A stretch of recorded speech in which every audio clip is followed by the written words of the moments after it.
What does invisible mean, and what does midlife mean for us on our menopausal journey? How does anxiety tie into all of that? What's up, everyone? I'm Kate, and I'm coming to you from the deepest, darkest corners of Cornwall. Today, I'm going to be talking to you about life as a menopausal woman struggling with anxiety, with a little bit of a side portion of my psychotherapeutic therapy added into it. I am a anxiety specialist, and I really want to sort of share with you a couple of stories that I've heard recently, but also give you ways to help you manage anxiety and help you overcome anxiety, whether that's anxiety that's been brought on just purely by going through the menopause, or whether it's something that you have been living with for a period of time. So welcome to my channel, where I post videos every Monday around menopause, to give you the latest tips and advice around sharing my journey on the natural path. So today I'm going to be sharing with you how I want to create a story around not just living with anxiety, but actually positively thriving with anxiety. When we have anxiety, it can really make you feel stuck. It can make you feel very isolated. It can make you feel very lonely. And it has the effect of almost like becoming a self-perpetuating situation. You start to feel anxious, so then you back off from things which then you used to struggle, used to manage normally, and then you no longer do those things that you managed to do normally because you're starting to feel anxious about those. And it can seep into every aspect of your life to such a degree that you might then be afraid to go out, and it becomes a social anxiety. And today I want to explore anxiety in a slightly deeper level, because I think we all, stress is all around us. We all have feelings of anxiety, but what happens when you're living with anxiety and you are pretty disabled by that level of anxiety that you have? Life isn't linear. It's a knotted ball. It's chaotic. It's what we need to do is create buffers around those knots to allow space to breathe for when shit hits the fan. I think we expect life to go nice and smoothly with the odd little hiccup, the odd little ruffle, and it's not. It's like a ball of knotted mess. And the more anxious we are, the tighter that ball is, and the more difficult it is to actually get some wiggle room. When it's looser, we've got that time to breathe. We've got a little bit of wiggle space, and we can move around and stretch ourselves a bit more, and it just gives us that sense of space around us. And when you are trapped in anxiety, you really feel like it's almost like the air is compressing you. Everything feels heavy, and that's what I really want to sort of help you understand, give you ways to manage that today in a much more effective way. I think also as menopausal women, we become invisible. The way society is, youth is still celebrated. Getting older isn't so much. We are losing our youthful looks. We are, in a lot of cases, losing our energy levels. We're struggling with identity. We can be struggling with the change in dynamics in our significant relationships. We can be faced with, maybe we've been stay-at-home mums, and now we're thinking, okay, now what am I going to do? Can I go back to work? Have I got a skill set that can I go back to work with? Or do I want to go back to work? A lot of us have been forced to stay at home through COVID. And a lot of us have realized actually that we like working from home. We don't want to go back and do the same old stuff in the office. And I've got friends who are highly qualified, and can they get a job? No. It's a really, I think, unless you're a middle-aged woman going through the similar sort of things, very hard to understand, because it's not just one issue, it's a myriad of issues which are affecting us on every level, and that contributes to our sense of growing anxiety. Certainly for me, when I went through the perimenopause, I'm a pretty laid-back person. I could feel that anxiety creeping up on me in the early hours. Thankfully, I'm an anxiety specialist, so I recognized it for what it was, but I could still feel it happening, and I made changes. I knew that if I was going to not be a victim to my anxiety, it was down to me to take action. I didn't want to go on antidepressants. I didn't want to be numbed out. I didn't want to be drinking more to numb myself. I didn't want to be doing the emotional eating, because essentially that just exacerbates the situation. It just makes it worse. So I really made sure that I was doing those things that would support me and help my anxiety levels, and they've worked, and I'm going to share those with you today. I also just want to go over the fact that we are all programmed this day and age to almost celebrate being busy, to celebrate bad sleep, to celebrate, you know, what happens if you're not busy? Do you feel guilty? Somebody says, oh, what have you been doing today? Oh, I just lolled around and read a book all day and lay in the sun. You might have loved it. It might have been exactly what you needed. But do you feel like people are going to be thinking, oh, yeah, lazy woman? I don't know about you. That's how I would feel. And it's just being completely honest, as much as sometimes I really want to.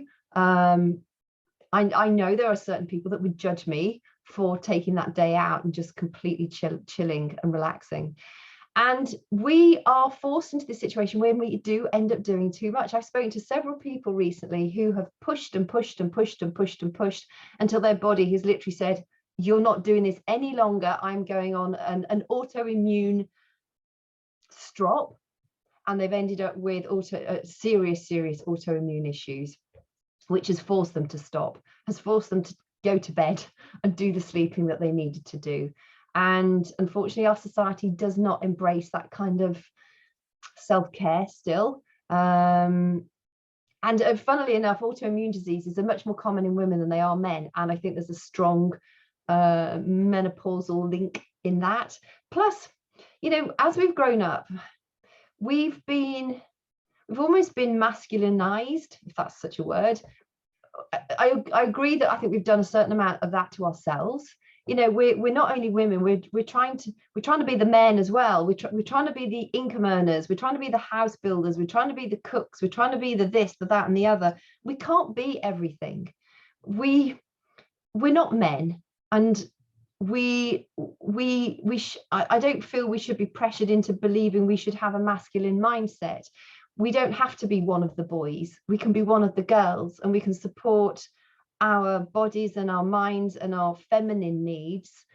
And we should be able to celebrate supporting those rather than feeling that they are slightly uncool.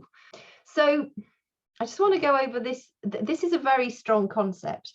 But I know, especially in my psychotherapeutic practice, I do talk to a lot of people who have hit that point where they're not sure whether they want to go on with life. And they've almost hit like this reset point. And it's a really powerful point to hit, because when you reset that your life and you think, okay, well, let's just see what happens. When you've absolutely got nothing to lose, it's amazing how freeing that can be, and how much more you're willing to say yes to opportunities and to try out things that you may otherwise have been afraid of doing because you were stuck in that rut of expectation. When you've hit the bottom and you're pretty much looking death in the face, and you're just saying, not yet. I'm going to see what happens, and I'm going to go forward, and I'm just going to live life.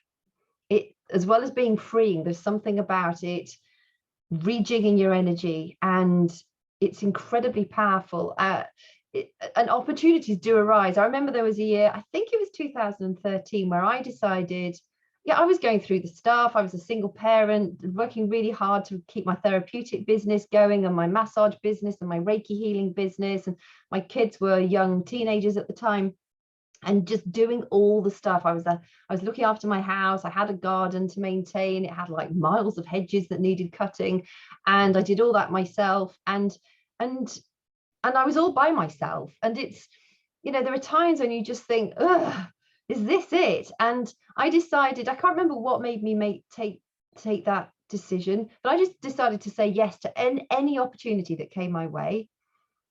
And that was the year I hosted my own radio show. It was terrifying because I was literally, it made me feel sick to think about talking in public. So that helped me get over that fear. But it led to so many different things too, not just the radio show, just saying yes to opportunities, saying yes to me to try out new things. And that's how I've got to where I am today. And I'm living a life which is in alignment with my values. It helps me prioritize my mental health and my emotional health. It helps me help other people. And I'm a yellow personality. If you've ever done the color personality test, I am strongly yellow with some blue, and it helps me fulfill my passions to live a life with purpose and help other people. But it also gives me my one word, if you've ever read that book by Evan Carmichael, if you've not yet read it, because it's brilliant, is freedom. And that incorporates freedom of choice, freedom of where I live, freedom of what I do, how I spend my day, freedom of adventure, being able to go on adventures, and having fun in the process too. And it didn't happen overnight, but with consistency and with a willingness to try out new things, it's amazing. It's amazing what can happen. And all of a sudden, it doesn't matter whether you're a round peg and there's a square box, because you don't need that bloody box anyway. And the thing to remember is all those people stuck in that square box, they're watching you thinking, God, bloody hell, I wish I could do that too. So I do encourage you to say yes to opportunities, no matter how much they might scare you. When you're challenging yourself, that's when you grow. And when you grow, it makes you feel stronger. And when you feel stronger, you have more energy. And when you have more energy, life becomes exciting. And that brings me on to the next point, is the fact that when we are anxious, the same hormones in the body are being used in the body. So the exact same hormones are whether you're anxious or excited. So for somebody who isn't in the middle of a panic attack, I would suggest when you're feeling anxious, reframe it. Try and see it as how could it be exciting rather than an anxiety provoking situation. You know, are you anxious because you've got to speak in your board meeting? Or can you see that as excitement that you get to talk at your board meeting? That's another thing I do, and I recommend other people use as well, is I get to, rather than, oh, I've got to, say I get to. There are so many things that we get to do without realizing that we actually have that opportunity, that so many people don't have that opportunity to do. I get to talk in the board meeting. I get to go to work even. I get to go to commute to go to work. There are so many people that would give their right arm to be able to commute to get to work.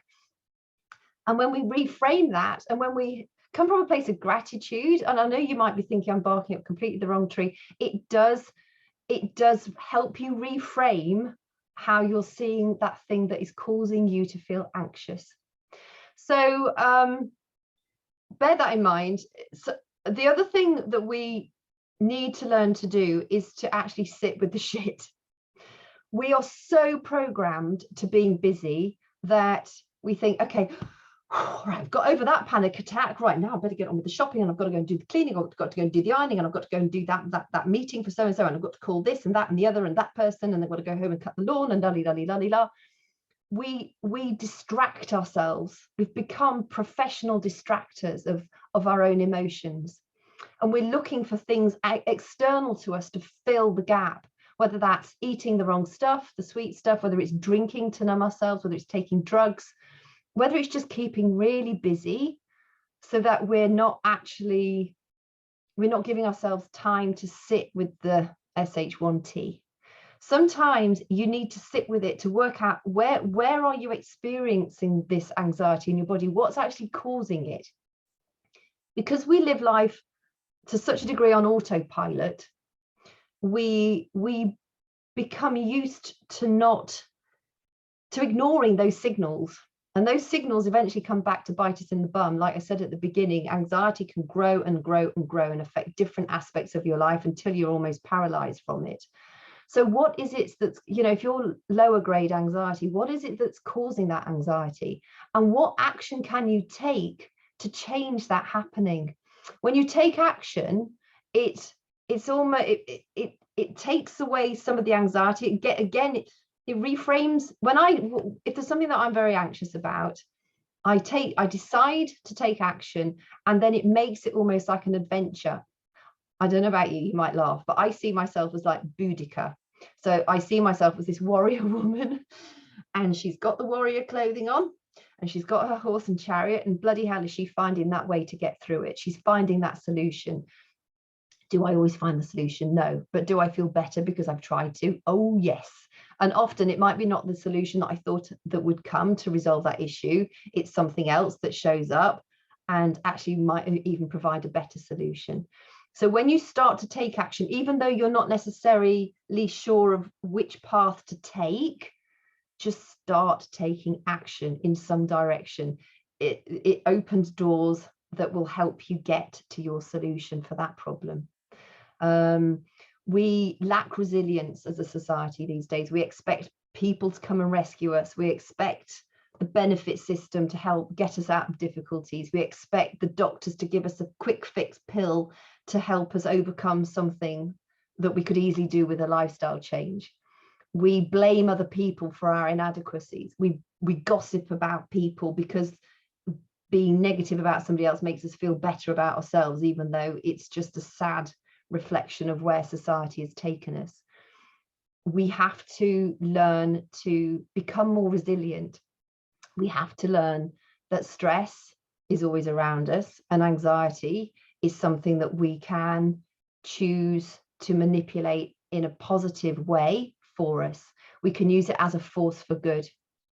When you know that the same biological responses are firing off in your body for excitement and anxiety, you have that opportunity to reframe it. Now, there are, if you're in the middle of a panic attack, if you're somebody who's struggling with panic attack, the first thing I always say to everybody is just start to take control of your breath, because when we deep breathe, it stimulates the vagus nerve, it stimulates the system in our body that helps us relax. And once that system is being stimulated, we can't be relaxed and stressed at the same time. So by forcing your body to be de-stressing through deep breathing, you're taking away the potency of the anxiety and the panic attack that you're having.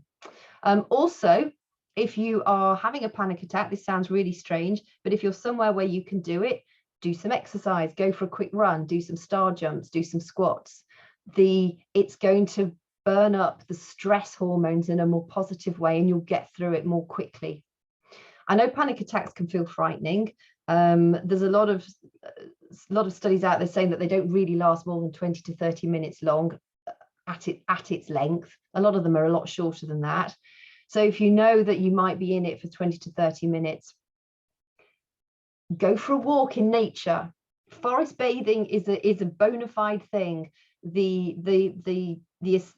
oils that come out of the trees, the fact that you're surrounded by nature helps us get over the anxiety, helps us to dissipate, get rid of, sort of weaken down those anxiety feelings. It helps us to connect to what's so important. We are so surrounded by technology, by electromagnetic fields, by positive ions. If you can get into the forest and take your shoes off and walk barefoot, it will have an even faster effect. If you can get into salt water and swim, it's going to have a more positive effect, because you're being surrounded by negative ions. And negative is positive when it comes to being healthy. You want the negative ions. All these electrical things that we surround ourselves with, hubs, phones, computers, lights, energy sources, they all create positive ions around us which are bad for us. And the best way to get rid of those is to either go for a saltwater swim, get your shoes off, or lie on the earth, ideally with next to your skin. The other thing you can do is read something. If you feel that you're getting anxious and stressed, just take time out and read. But read and learn. Absorb what you're reading, rather than just reading the words and just, not knowing what you've just read. Read it and actually get absorbed by what you're reading. Listen to music that helps to bring down that stress response. Meditation. By meditating, you're creating space around those knots. You're teaching your brain to create space. It's so important. I'm useless at meditation, so I am absolutely rubbish at it, but that doesn't mean to say I shouldn't do it. We should all try and do it. And if you're struggling with anxiety and chaotic thoughts and panic attacks, you should, as a minimum, be meditating twice a day, just for 10 minutes. Sit quietly.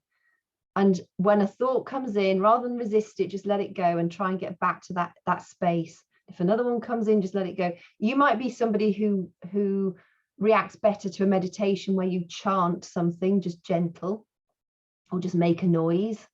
So it helps you give a point of focus.